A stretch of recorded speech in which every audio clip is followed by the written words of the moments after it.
po kayo? Bago po ang lahat, first things first.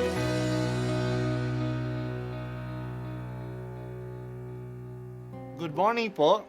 Sinisimulan po natin ngayon ang first things first.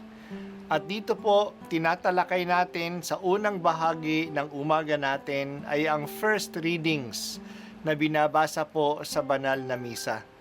Ito pong tinatalakay natin kasi madalas po kasi marami na tayong alam tungkol sa gospel readings.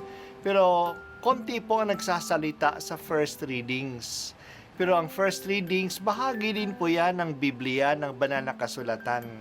Kaya susubaybayan po natin ang mga first readings, basahin po natin at kuminsan kailangan ng basahin ng 2 o 3 beses bago maintindihan kasi hindi po tayo familiar sa mga istorya at sa mga kaisipan na tinatalakay dito. Ang pagbasa mula sa aklat ni Job. Sa gitna ng nag-aalimpuyong bagyo, ganito ang sinabi ng Diyos kay Job. Sino ang humarang sa agos ng dagat? Nang mula sa kailaliman ito'y sumambulat. Ang dagat ay tinakpan ko ng makapal na ulap, kaya ang karimlan do'y lumaganap. Ang tubig ay aking nilagyan ng hangganan, upang ito'y manatili sa lingkod ng mga harang. Sinabi kong sila'y hanggang doon na lang, huwag nang lalampas ang along naglalakihan. Ang salita ng Diyos. Salamat sa Diyos. Ang mga Hudyo ay mga pastol. Nabubuhay sila sa disyerto at alam nila paano mabuhay sa disyerto.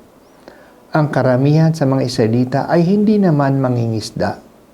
Malayo sila sa dagat kaya takot sila sa dagat. Nakakatakot talaga ang dagat sa mga taong hindi sanay dito. Kaya sa paningin ng mga Hudyo, ang dagat ay masama. Ang salita nila sa dagat, salitang yam, ay siya ring salita nila sa kasamaan. Masama ang dagat. Ang Diyos na nakakakontrol ng dagat ay siya rin nakakakontrol sa kasamaan. Nung nilikha ng Diyos ang mundo, naglagay siya ng hangganan sa dagat. Palaging hinahampas ng dagat ang lupa. Gusto nitong lamunin ang lupa, pero may hangganan na inilagay ang Diyos. May boundary na hindi niya matatawid. Dinescribe ito ni Job sa ating pagbasa. Ang tubig ay akin nilagyan ng hangganan, upang ito'y manatili sa likod ng mga harang. Sinabi ko sila'y hanggang doon na lang, huwag nang lalampas ang along naglalakihan. Nakokontrol ng Diyos ang dagat, nang ibig sabihin nakokontrol ng Diyos ang kasamaan. Kaya nung pinatigil ni Jesus ang dagat, inutusan niya ito at ito'y tumahimik, natakot ang mga alagad. Anong tao yan? Sino ba ang may ganyang kapangyarihan sa dagat? Si Jesus na may kapangyarihan sa dagat ay may kapangyarihan din sa kasamaan. Kapag bumabagyo, nakakatakot ang makapangyarihan ng mga alon. Hindi mapigil ang pagbugso ng baha at ang paglakas ng pag-agos ng ilog. Naging familiar tayo nito sa malalakas na baha at bagyo na ating nararanasan. Nakikita natin ang mga ito sa TV at sa social media. Kaya ang lakas ng baha, ng alon at ng agos ng tubig ay isang larawan ng lakas na kasamaan na hindi natin mapigilan. Pero ang Diyos natin ay nakapipigil sa dagat at ng hangin.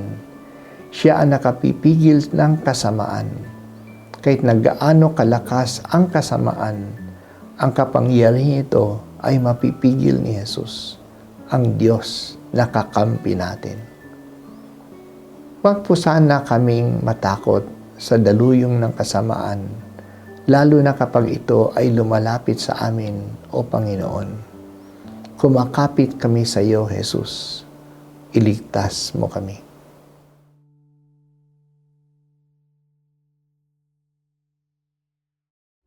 At ako po ay si Bishop Broderick Pabilio, dito sa First Things First.